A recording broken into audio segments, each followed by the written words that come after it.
está, maestro? Ya listos, puestos.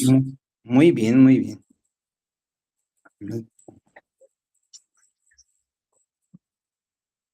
Nos esperamos unos minutitos para ver si se conecta alguien más y ya damos inicio. Tú me dices, Pepe.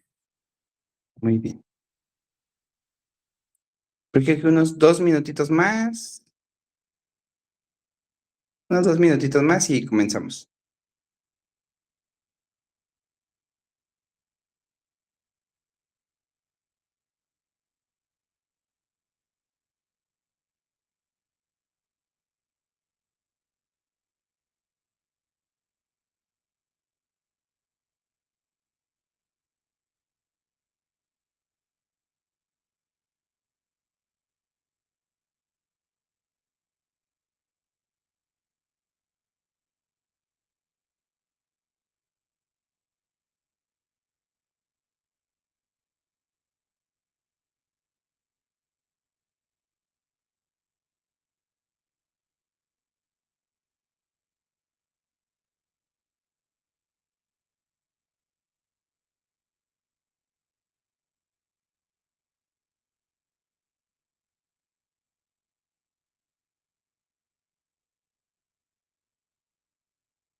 Muy bien, maestro. Pues vamos comenzando, ¿de acuerdo? Hola, buenas noches a todos. Bienvenidos.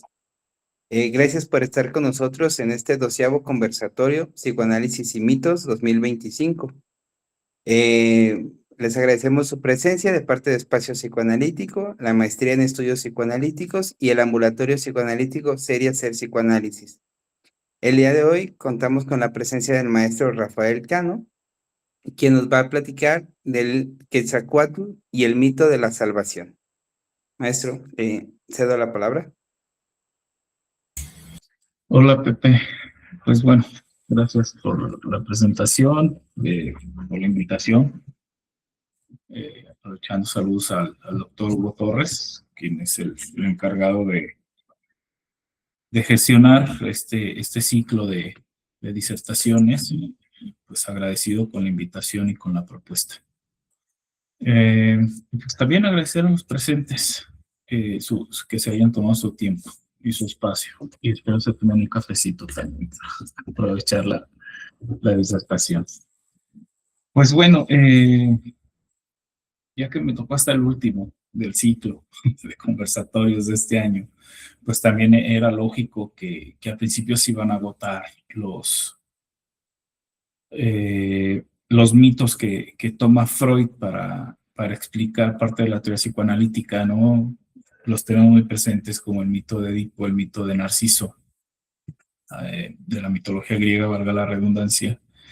Y pues bueno, me dio la tarea de pues buscar alguno que a lo mejor pues tuviera más que ver a lo mejor con nuestra cultura, nuestra cosmología, y pues me encuentro no es que me haya encontrado, ya tenía ahí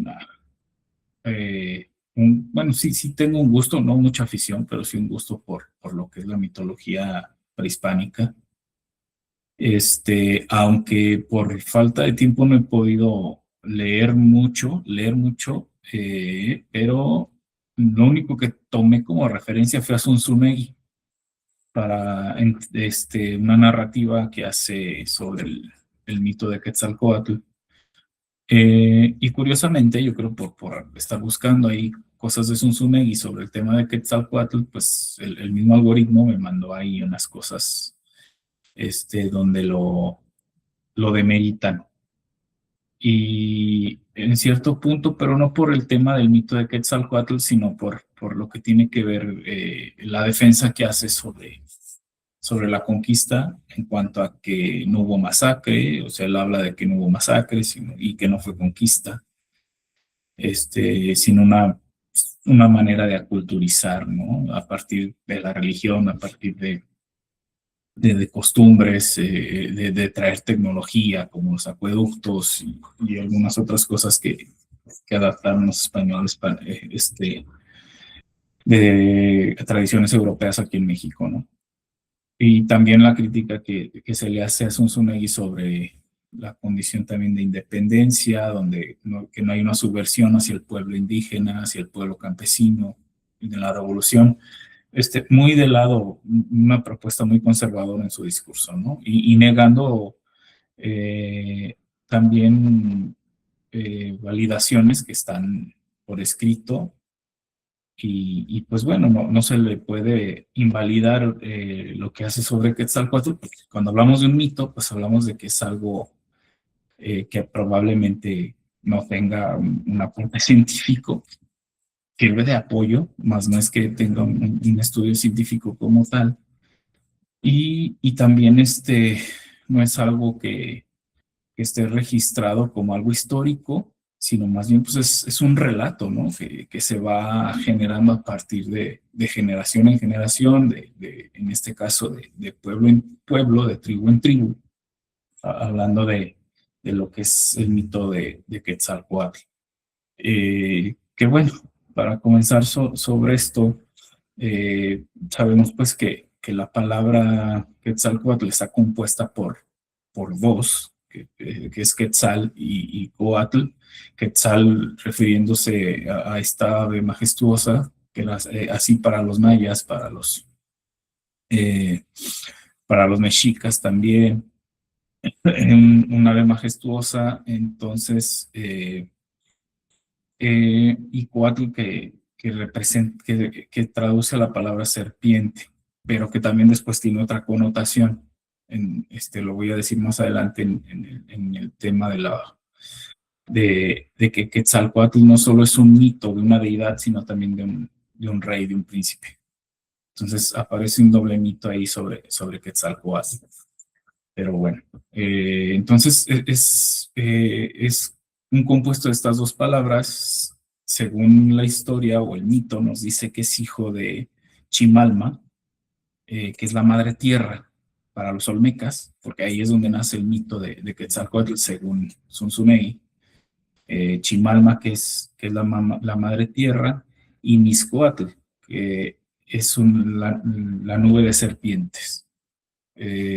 Y es todo lo que desciende del cielo, Mixcoatl, ¿no? Así como desciende agua, desciende trueno, desciende el sol, también podría ser, aunque no es Tonatiuh todavía, pero todo eso que también va a generar la fecundación en la tierra precisamente, ¿no? Lo que viene del cielo, el agua, y que fecunda la tierra para que emerja, en este caso, digamos, podríamos decir el maíz, que es muy representativo de esta cultura prehispánica, ¿no? Entonces, que en su momento también, que Quetzalcóatl, que está representado, pues, como tal cual la serpiente emplumada, que tiene su castillo en Chichén Itzá, ¿no? El de Kukulcán, muy representativo ahí y que bueno, en todas las culturas prehispánicas aquí en nuestro territorio mexicano, pues podemos encontrar varias figuras en representación a esta deidad, a Quetzalcóatl, aunque Zunzunegui dice que el que se encuentra en Teotihuacán no es tal cual una serpiente emplumada, sino que sí es una serpiente, pero no con plumas de quetzal, sino con una corona que aparentemente es o de maguey o de maíz. Eh, ¿Cuál es el relato de esto? Que tal cual, al ser una serpiente que puede penetrar a la tierra, y bueno, que también tiene otra connotación que tiene que ver con lo del inframundo, con el Mictlán, ¿no? Pero el tema es de que al emerger la serpiente de la tierra hacia la superficie, lo que hace es coronarse con el maíz o con el maguey. Entonces esa es la representación también, por eso decíamos que podría ser un rey o un príncipe, Quetzalcóatl, ¿no? Al estar representado por esta corona y no por plumas, ¿no? No tanto como serpiente emplumada, pero sí como una serpiente coronada. Algo así lo manifiesta Sun Tzu. Entonces, pues tiene una paridad, una analogía, una similitud a lo que es podríamos decirlo, el mito cristiano también, porque si lo ponemos a ese nivel, pues también, aunque sí hay registro, pues, de que Jesús sí existió, pero ya convertido en Jesús Cristo, pues sí entraría como en el tema del mito, ¿no? Aunque es un dogma, pues sí hay un registro de que Jesús el Nazareno existió. Pero ¿en qué se parece el mito de Quetzalcóatl al de Jesús, al de Jesús Cristo? Pues que también hay un tema de creación de la humanidad. O sea, Jesús tal cual no creó al hombre, ¿no? Sino que es la representación de Dios hecho hombre. ¿En qué sentido hay esta similitud que cuando hablamos de que Quetzalcóatl también en algún momento molesto por por la pérdida de la humanidad, porque también en aquel tiempo los dioses habían desechado la idea de crear al hombre, porque en algún momento lo quisieron hacer de paja, después de madera, y vieron que no tenía ningún sentido porque siempre fracasaba. Entonces Quetzalcóatl baja al inframundo, toma los huesos sagrados, y lo que hace cuando emerge a la superficie, pues él dice, pues, hace una masa de maíz, con eso moldea el cuerpo también de los huesos, dice, pues algo le hace falta, algo tiene que ser diferente a los de paja y a los de madera, a los de palo. Entonces, lo que hace es derramar su sangre en la masa, en el cuerpo de esta figura que hace con los huesos sagrados, con la masa de maíz, lo impregna de su sangre. Entonces, esa es la creación del humano desde el mito de Quetzalcóatl, ¿no? Un mito de creación, un mito, vamos a ver, de salvación, es un mito de resurrección también. O sea, algo muy, muy parecido al mito cristiano. Entonces, aparece el humano a partir de esto y de lo que está dotado es de cuerpo y de alma. O sea, la sangre, digamos, es el alma de la que Quetzalcóatl dota al humano y está hecho de materia, ¿no? Entonces, de materia y de alma. Entonces, recordaba yo en esto lo que sucede en la comunión en la Iglesia Católica de cuerpo y sangre de Cristo. Entonces, y hay una incorporación, ¿no? De este sacramento. Y aquí vemos una analogía, que también hay cuerpo y hay sangre y es espíritu, y es de lo que está dotado el humano, a partir de esta mitología, ¿no? Entonces, ¿qué tiene que ver lo de la cuestión de en qué momento Quetzalcóatl aparece como deidad, perdón, como rey? o como príncipe es en la cultura de Tula. Ahí en donde existen los Atlantes, esto ahí en Hidalgo, hasta la historia o el mito de que el Quetzalcóatl era hermano de Tezcatlipoca.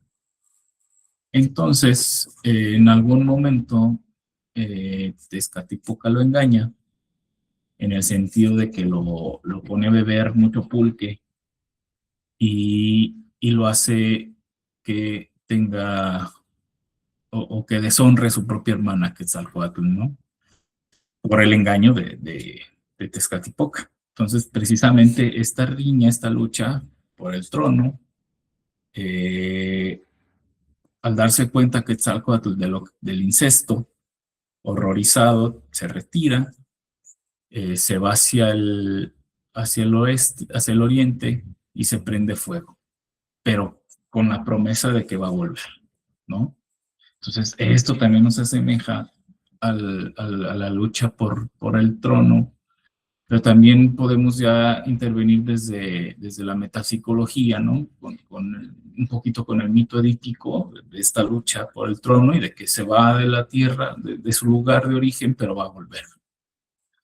Entonces, este tema de esta deidad o de este rey, pues empieza a transmitirse, ¿no? De cultura en cultura prehispánica, hablando de toltecas, chichimecas, eh, algo que pasó en Teotihuacán, que la historia nos dice que Teotihuacán, su caída es en el año aprox 600, entonces en el siglo 5, 6, 6, 7, perdón, después de Cristo, y, y es descubierta por los mexicas, pero hasta el 1200, 600 años después, ¿no? Pero también ellos encuentran ahí vestigios precisamente de este culto a Quetzalcóatl. Se habla que hay tres pirámides, ¿no? La pirámide del Sol, la de la Luna y la pirámide de las serpientes, que es como el monumento a Quetzalcóatl. Pero bueno, no sé si me estoy adelantando un poquito con la línea del tiempo de lo que es la historia de Quetzalcóatl. Pues bueno, sí, algo que se le adjudica es la creación de la humanidad, la aspiración a lo divino. Como les mencionaba, baja al Mictlán, toma los huesos sagrados, derrama sangre, pero también en ese emerger del Mictlán hacia la superficie, hacia el cielo, es coronado, ¿no? Entonces, pues representa también una dualidad, lo que es la serpiente, que es materia, lo que es la pluma, el espíritu, o sea, muy parecido también al mito cristiano, que también la fecundación de Quetzalcóatl en cuanto a Chimalma, que es la madre, pues también es fecundada por una pluma de Quetzal, ¿no? Aunque se le adjudica la paternidad a Mixcoatl, pues también Chimalma es fecundada por una pluma, ¿no? En este caso de Quetzal. De ahí que también se asemeja al mito de Huitzilopochtli, que también va a tener mucha relevancia en este contexto, ya que hablando tal cual de los mexica, que es un pueblo nómada, que según Zunzunegui, su inicio es en el desierto de Arizona y ahí empieza todo su andar, muy parecido también, escuchamos la historia de los mexica y es muy parecido al éxodo de los israelíes, ¿no? Cuando salen de Egipto y la tierra prometida y bla, bla, y escuchamos esto también, ¿no? Que ellos tienen que encontrar precisamente una tierra prometida, pero lo que tienen que ver ellos es una serpiente devorando, perdón, una águila devorando una serpiente. Ahí está Quetzalcóatl, ¿no? O sea, Huitzilopochtli los manda a que encuentren a Quetzalcóatl. Y la historia de Huitzilopochtli también es que es hijo de Coatlicue y que también fue fecundado, Coatlicue, por una pluma. Es muy parecido el mito de Huitzilopochtli y de Quetzalcóatl en cuanto a la fecundación, ¿no? Entonces, lo que hacen los mexica cuando ya se instauran en lo que en Tenochtitlán, que es lo que fundan en 1912, perdón, en el año 1200, perdón, y la aparición de Cortés, que es en el año 1400, o sea, Tenochtitlán tenía una prox de 200 años nada más, o sea, ya como los mexicas, como lo que son los aztecas, era una cultura reciente que empezaba a tener su apogeo cuando aparece Hernán Cortés, ¿no? Pero ¿qué pasó con los mexicas? Que empezaron a hacer? Pues, ellos, para rendirle tributo a Huitzilopochtli, Huitzilopochtli era el dios de los sacrificios, entonces le tenían que entregar sacrificios uno diario. Entonces ellos, para no acabar con su población, pues lo que empezaron a hacer fue saquear las demás poblaciones, digámoslo, ¿no? Los tlaxcaltecas, los chichimecas, hasta los otomíes. Entonces empezaron a usurpar estos pueblos, pero precisamente para secuestrar a la gente, para llevarlas a Tenochtitlan y ofrecerlas en sacrificio, y así ellos no acabarse como población. La historia dice que cuando, digamos, esta festividad del Templo Mayor, cuando lo construyeron precisamente en honor a Huitzilopochtli, hubo 200,000 sacrificios y toda esta cuestión que se supone, esto no existía, lo de los sacrificios, sino hasta los aztecas, precisamente como honor a Huitzilopochtli. Cuando antes se creía el sacrificio de la doncella a Tlaloc, el sacrificio de la doncella a Tonatiuh.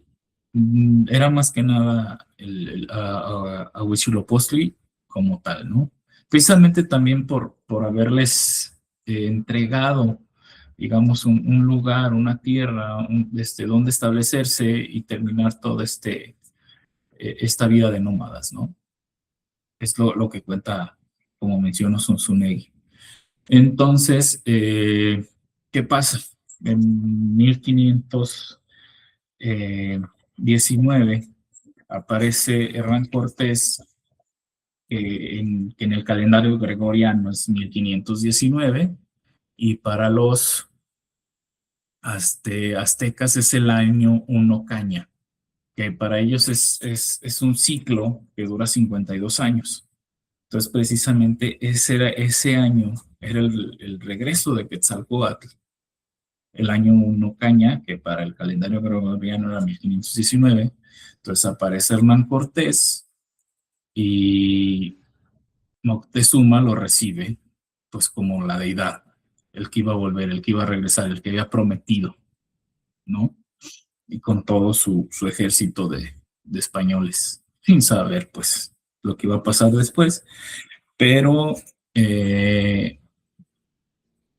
aparece también como, digo, llevándolo al tema psicoanalítico, pues también como un sentido de culpa por parte de Moctezuma, de usurpar un lugar que no le pertenecía, porque se suponía que ese lugar le pertenecía a Quetzalcóatl, el lugar de deidad, el lugar de rey. Entonces es por eso que a Cortés se le da esa investidura cuando aparece en el mapa de los aztecas, ¿no? Entonces hay un sentido de usurpación, le da ese lugar y por eso empieza todo este festín por el regreso de Quetzalcóatl. Y resulta que los que acomodan también ese mito son los franciscanos, en decir, pues sí, Quetzalcóatl era un hombre alto, debe ser un hombre alto, blanco y barbado. Eso lo dicen los franciscanos, ¿no? No es que ahí está en los códices, pero sí lo dicen los franciscanos, debe ser un hombre alto, blanco y barbado, Quetzalcóatl. Entonces, que lo acomodan después, ¿no? Cuando ya después de la muerte de Cortés y cuando empiezan a culturizar y a, y a someter, porque tienen un sometimiento, a lo que niega también son sometimiento, que hubo sometimiento para el pueblo indígena hacia la religión. Que fue algo también, pues, o sea, fue algo muy similar, porque también fue algo que hicieron los aztecas, someter a los otros pueblos, precisamente para rendir culto a un dios, que era Huitzilopochtli, pues también los franciscanos es lo que hacen, no someter a los aztecas también para rendirle un culto a un dios que ellos traen de Europa. Y precisamente van a como, lo que hacen es que de todas estas mitologías que existían sobre las deidades, pues el que más se acomodaba a Jesús Cristo, pues era Quetzalcóatl. Entonces, por eso es que este mito es permanente hasta la fecha, ¿no? Porque se asemeja mucho a lo que es el mito también de Cristo Jesús. Entonces,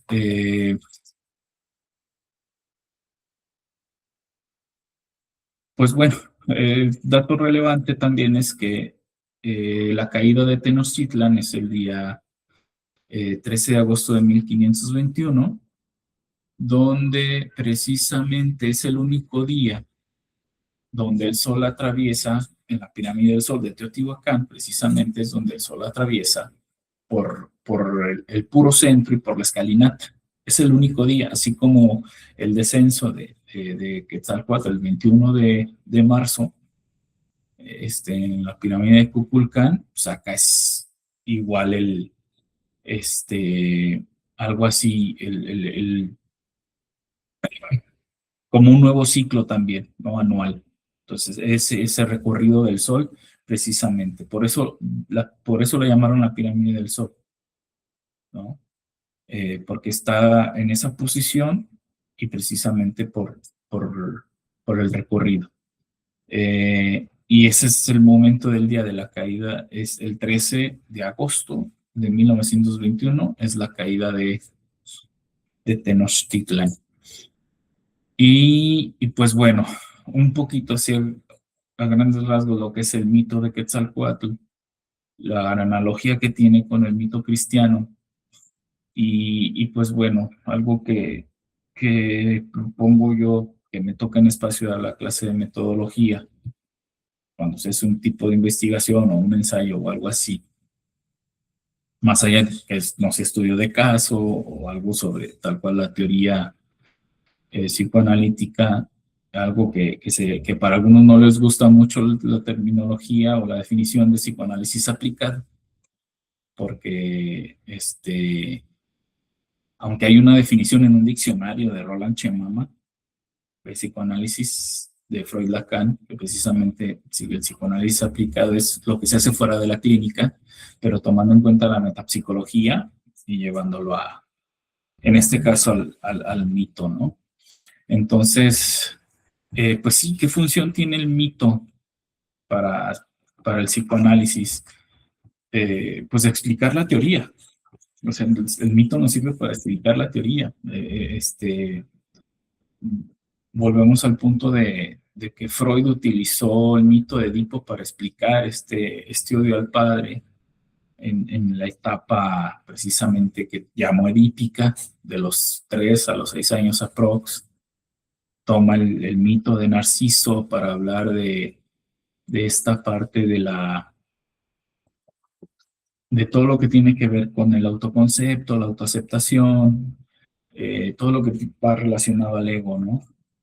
Para eso toma el mito de Narciso para dar una explicación sobre eso, aunque para muchos sabemos, ¿no? Fuera del psicoanálisis, hablar de narcisismo es hablar de una patología, para nosotros sabemos que es hablar de un desarrollo estructural, o sea, algo que tiene que ver con el desarrollo de la estructura del yo. Entonces, pues bueno, para eso nos sirve el mito, o sea, para aplicar la metapsicología y poder explicar la teoría. Entonces, también el mito tiene la función cultural, que puede hasta ser histórico, como decía, y y hay una unión entre la historia, lo social y lo cultural a partir del mito, ¿no? Porque eso une también a los pueblos. El mito une a los pueblos. El mito crea cultura, crea sociedad y podría tener un relato histórico también, ¿no? Entonces, Freud, remitiéndome al texto del malestar en la cultura, nos habla de, porque, perdón, el porvenir de una ilusión, que precisamente la cultura la cultura no es obligación, pero sí tiene como la facultad o la función de suprimir la pulsión, o sea, de suprimir o dominar, ¿no? El tema de las pulsiones. A partir de la sublimación también, que esto tiene que ver con el tema del super yo, a partir de la evitación del incesto y de la idealización del padre, ¿no? De poner al padre como un ideal. Llevándolo al mito que presento, pues bueno, aquí el incesto sí se lleva a cabo. Y remitiéndonos a Tótem y Tabú, cuando Freud habla del horror al incesto, pues también digamos que en Quetzalcóatl aparece, ¿no? Quetzalcóatl no se deja llevar por las tentaciones, a diferencia de Jesús, que se va al desierto y se le aparece el diablo, le pone tentaciones y Jesús de forma muy estoica no cae en eso, pues Quetzalcóatl sí cayó, más como un dios humano, ¿no? Quetzalcóatl en este sentido. Pero bueno, también ahí podemos intervenir desde el tema psicoanalítico con el punto del horror al incesto, y que él se siente deshonrado, porque deshonra a la hermana también.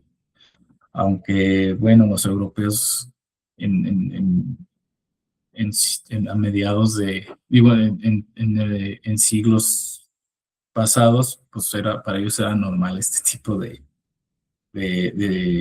conductas, ¿no? Incesto entre nobleza. Y ahí no había ningún tipo de problema para ellos. Entonces, ok, y hablando de que Quetzalcóatl es una deidad, es un dios, pues está ligado a la teología. Y pues bueno, ¿cuál es la posición de la religión para el psicoanálisis? Freud dice que es una manera también de suprimir la pulsión, una manera también de dominar al sujeto, pero algo que me llama la atención es que dice que cuando el sujeto se apropia del discurso religioso, es como también un tema de consumo de algún tipo de sustancia, en el sentido de que no se puede deshacer de ella tan fácil.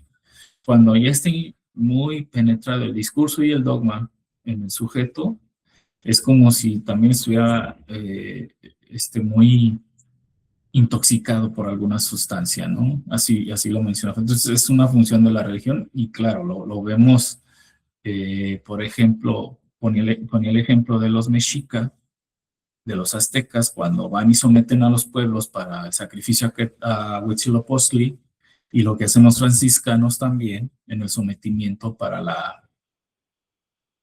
lo que es el culto hacia el catolicismo, ¿no? Entonces, y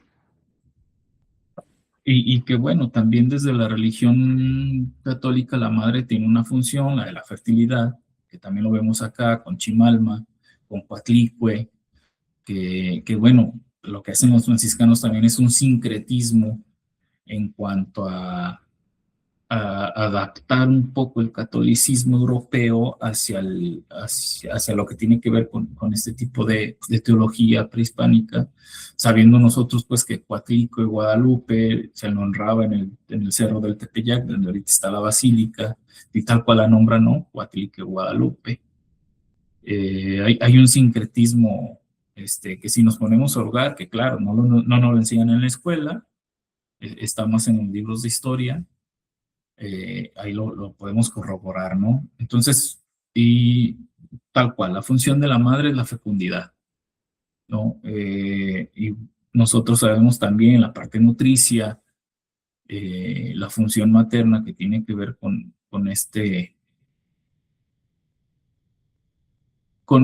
esta necesidad también para el desarrollo del sujeto, para la constitución psíquica, pero también la importancia que tiene para el mito en cuanto al tema de fertilidad. La función paterna, pues el ideal, como decía hace un momento, pues también tiene que ver un poco con el superior, pero también la función de la castración, ¿no? En este aspecto, eh, más que nada ligado al ideal, lo que puede representar Quetzalcóatl, pero ya como Hernán Cortés se me viene ahorita eso, ¿no? Que para muchos en la actualidad precisamente ese sería como el ideal en el sentido de lo extranjero, ¿no? Que no es que nosotros nos apropiemos de nuestra propia cosmología, de nuestra propia mitología, sino que también a partir de ahí tengamos que remitir a lo extranjero para como un ideal, ¿no? Entonces, más bien pareciera esa la conquista. No tanto por el derrocamiento de Tenochtitlan ni por la pérdida de tantos indígenas, sino también por crear un ideal hacia afuera y no como lo decía yo en un momento, ¿no? También esta palabra de renacer, de resucitar, que precisamente no es que te mueres y revives, eso es tal cual revivir, sino que el renacer o el resucitar pues tiene que ver con una persona viva eh, que tiene, y es muy semejante al proceso psicoanalítico, ¿no? Lo que pasa tal cual es eso, hay una caída del sujeto en cuanto también a su deseo, que está emancipado hacia el deseo del otro, se emancipa pues del deseo del otro, entonces hay una caída ahí. Recuerdo ahorita el seminario 10 de Lacan, donde dice que pareciera que hay un pase al acto simbólico, metafórico, del sujeto en el diván, ¿no? Para convertirse en un otro, ¿no? Entonces es como esta resurrección, es como este renacer, y es como esta parte de, llevándolo al mito de Quetzalcóatl, de salir del inframundo y coronarse, ¿no? Coronarse del maguey, coronarse del maíz. Y bueno, también en esto hay un malestar. Hablando, dice Freud, pues sí, la cultura lo que hace es suprimir la pulsión, es domeñar la pulsión, sublimar la pulsión, pero también quien toma el poder, quien toma el mando de ciertas instituciones religiosas, políticas, sociales, se sienten con el derecho y de no ser juzgados de violentar. O sea, como que a ellos sí se les permitiera llevar a cabo la satisfacción de la pulsión, ¿no? En la actualidad lo podemos ver con X líderes eclesiásticos, líderes políticos, y que precisamente ellos toman ese papel de, eh, de suprimir, de reprimir, de tratar de conquistar al pueblo, pero ellos sí pueden violentar porque al ser líderes toman ese papel, ese derecho, ¿no? Que en la actualidad también, pues eso genera una imagen de un ideal y pues también estamos viendo cierta parte de la población que está también violentando y, y, y también transgrediendo la ley, ¿no? La ley del nombre del Padre también, ¿no? Vemos eso en la actualidad. Y pues bueno, para poder llegar ya a una conclusión, no alargarme tanto, pues lo que tenemos hoy eh, en nuestra cultura, en nuestra sociedad, pues sí es un sincretismo, ¿no? De lo que pasó en ese tiempo de lo que se le llama la conquista, en cuanto a lo que hoy somos, pues sí somos ese mestizaje, somos esa mezcla y también de esa mitología de Quetzalcóatl, que como les decía, a qué se asemeja la de Jesús, pues trae la salvación. Porque, por ejemplo, Cortés salvó a los demás pueblos de los aztecas. Los franciscanos salvaron a, a los indígenas de todas estas atrocidades que se decía que se hacían, ¿no? Hay un tema de resurrección también, hay un tema en cuanto a esto, pues, de las deidades, de lo que tiene que ver con lo masculino, con lo femenino, y que voy a meter un poquito una cuchara que a mí me gusta mucho, la del deporte, ¿no? Y la del fútbol en especial, para dar fin a esto. Precisamente es eso, ¿no? Que lo que estamos viendo es que creemos que la solución está en lo extranjero. Y ahorita el sistema está muy invadido por gente, y más pues otra vez por españoles. Entonces, es como que está repitiendo el ciclo y no darnos cuenta que nuestro renacer, nuestro resurgir como cultura, pues está en nuestra propia tierra y que de ahí tiene que emerger, de ahí tiene que fecundar y no necesitamos traer deidades de otro lado. Y pues bueno, agradezco su atención y quedo a disposición de sus preguntas. Muchas gracias, maestro. Entonces, damos un pequeño espacio para preguntas, comentarios. Quien guste puede levantar la mano, puede escribir en el chat y con mucho gusto los vamos leyendo. Y digo, si también creen que algo faltó, adelante, porque del tiempo apremia. Y ahí quise. Bueno, mientras alguien más se anima, Ajá. maestro, fíjate que yo pensé en muchas cosas. No, ya cuando lo comenta así como en la unión entre lo que es Quetzalcóatl y Jesús, por ejemplo, Uh-huh. en esas representaciones míticas, me estaba acordando, digo, para darme a entender un poquito, de los mitos o leyendas que aquí en México se cuentan para generar una prohibición a los niños de que no vayan a ciertos lugares. Uh-huh. Porque allá se aparece el diablo, porque se aparece La la bruja, Llorona. porque Uh-huh. se aparece la Llorona. Entonces, o no estén en la calle hasta en la noche, porque se les aparece el charro, ¿no? Ahorita no me acuerdo cómo se llama, pero según yo era el charro negro, algo así. Pero Sí, la acá leyenda, sí. algo se aparece que nos lleva, ¿no? El del costal también. El del costal, sí. Este, y pensaba, por ejemplo, en cómo los mitos forman de alguna manera parte de nuestra vida para explicar ciertas conductas, ¿no? Y ahorita que pensaba en Quetzalcóatl, bueno, como esta necesidad o estas fantasías infantiles de todos, ¿no? Como el de vencer a la muerte, por ejemplo. Porque Uh-huh. ir al inframundo y regresar es eso, es Sí, sí, sí. vencer a la muerte.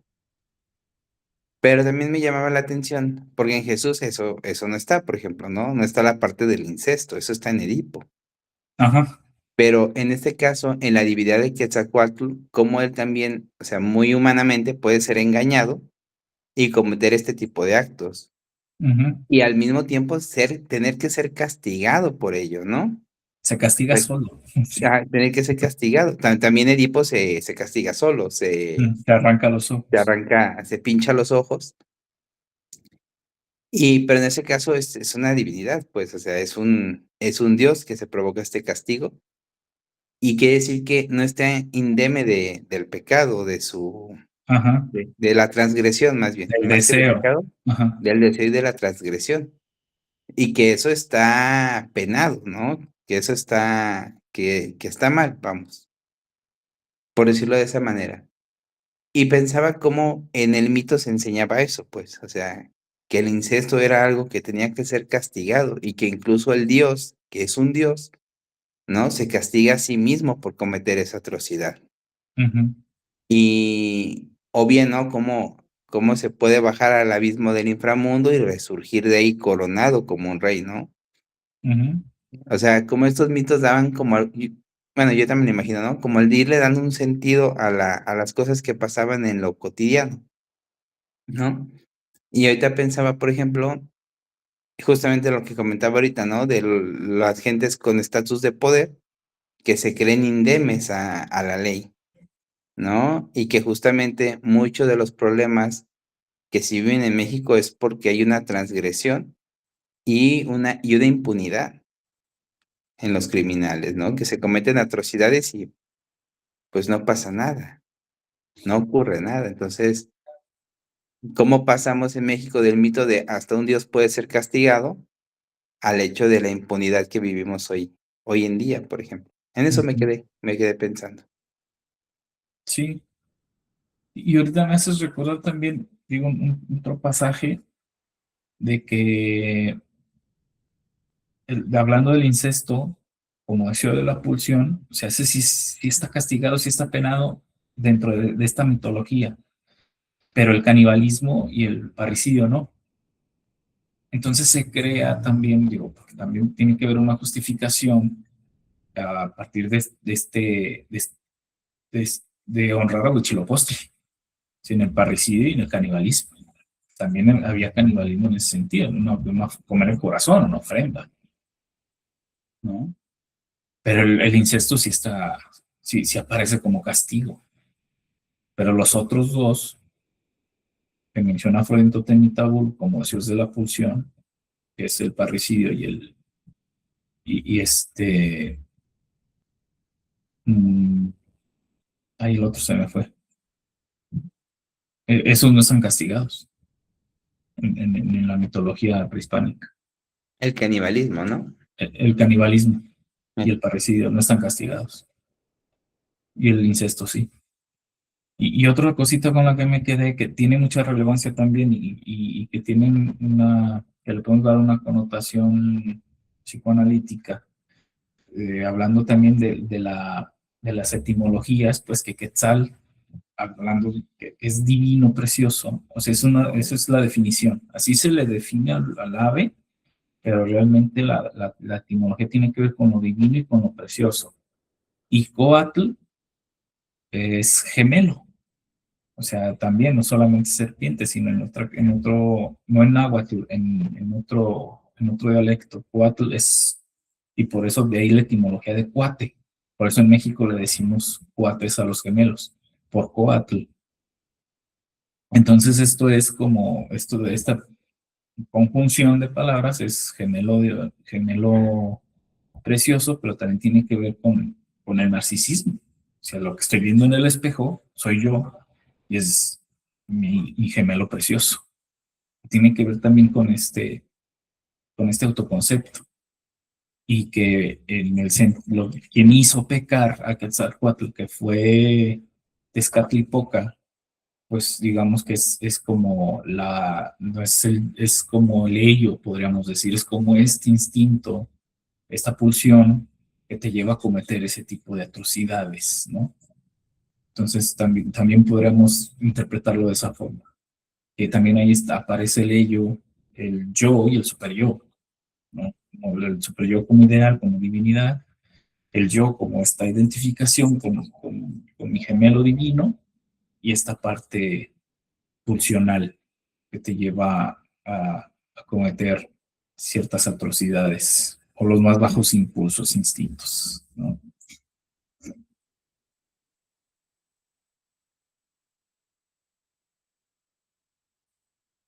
Muy bien. Muchas gracias, maestro. ¿Alguien más quiere opinar, dar algún comentario, alguna pregunta? Elena, adelante. No te escucha, nena, no te escuchas. Préndele al micro.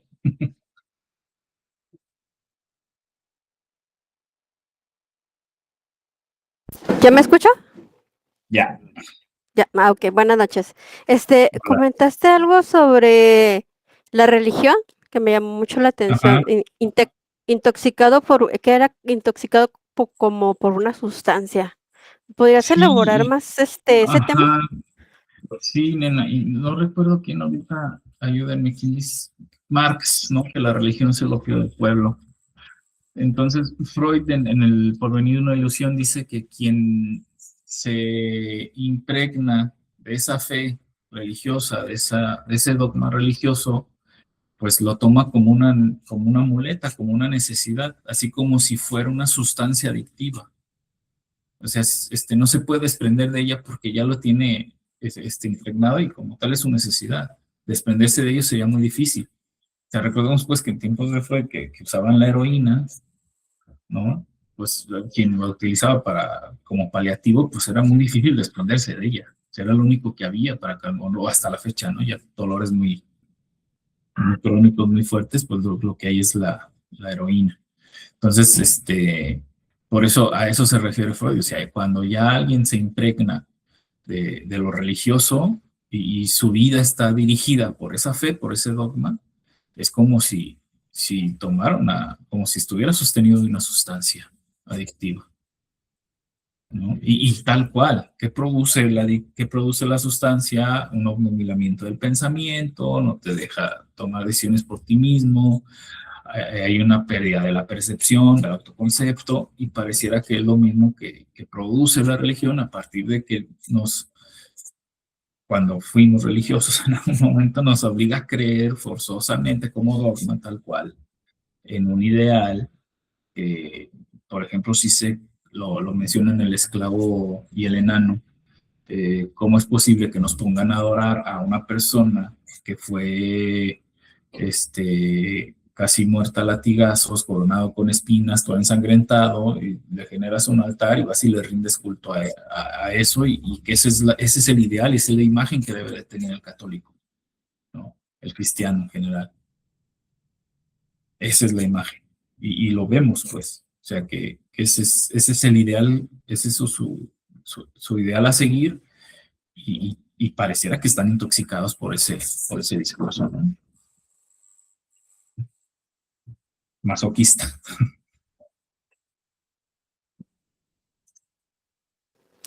Gracias.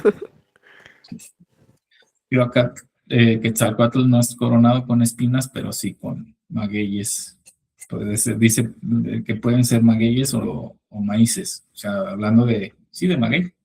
Ya ven que en esa zona se da mucho el maguey, el pulque y todo eso, ¿no? Entonces puede ser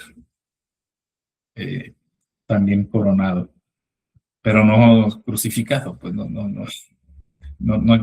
la pasión que vio Quetzalcóatl pues, fue el prenderse fuego y prometer volver, que también hay resurrección.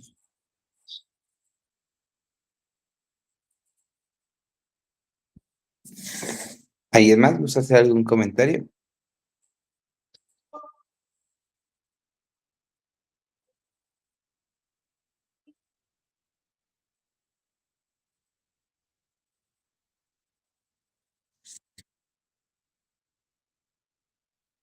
Parece que no, maestro. Pues bueno. ¿Le parece si vamos cerrando? Yo nada más, un último comentario, maestro. Sí, También de estos adelante. mitos que estuvo comentando, digo, y porque me llama mucho la atención cómo lo menciona, ¿no? Porque dice, no me acuerdo cuál de las culturas, pero los aztecas que llegan y buscan, ¿no? Un ave que es al águila devorando a la serpiente, ¿no? Para instalarse. Pero me gusta como lo dijo, ¿no? Como para dejar la vida de nómadas, como para llegar a crear, establecerse y por lo tanto generar una cultura. Sí, Y me llamó la atención porque justamente lo mismo pasa con el mito judío, sí, sí, sí, ¿sí? Del éxodo, ¿no? sí. De que pasan 40 años. Creo que sí, sí, sí, sí, Sí, sí. no, pero que pasan mucho Ujú. tiempo en el desierto para llegar a la Prometido. tierra prometida, ¿no? Entonces, bueno, lo veía más como esa etapa justamente de la adolescencia, ¿no? Como esa etapa que uno tiene que transitar en un desierto, ¿no? En tierras áridas para llegar a establecerse como en cierta adultez, en cierto Ujú. progreso, Sí, pero también, como parte de atravesando todos consecutiva, los sí. cambios. Ajá. Eso también me llamó la atención, nada más.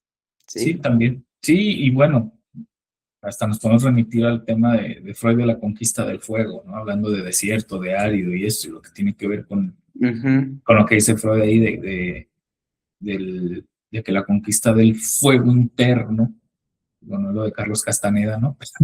Lo que dice Freud es esa conquista de nuestros propios miedos ¿eh? o Y ajá, de del nuestras propias impulso, ¿no? dudas. También, Sí, ajá, sí, también de la pulsión, sí.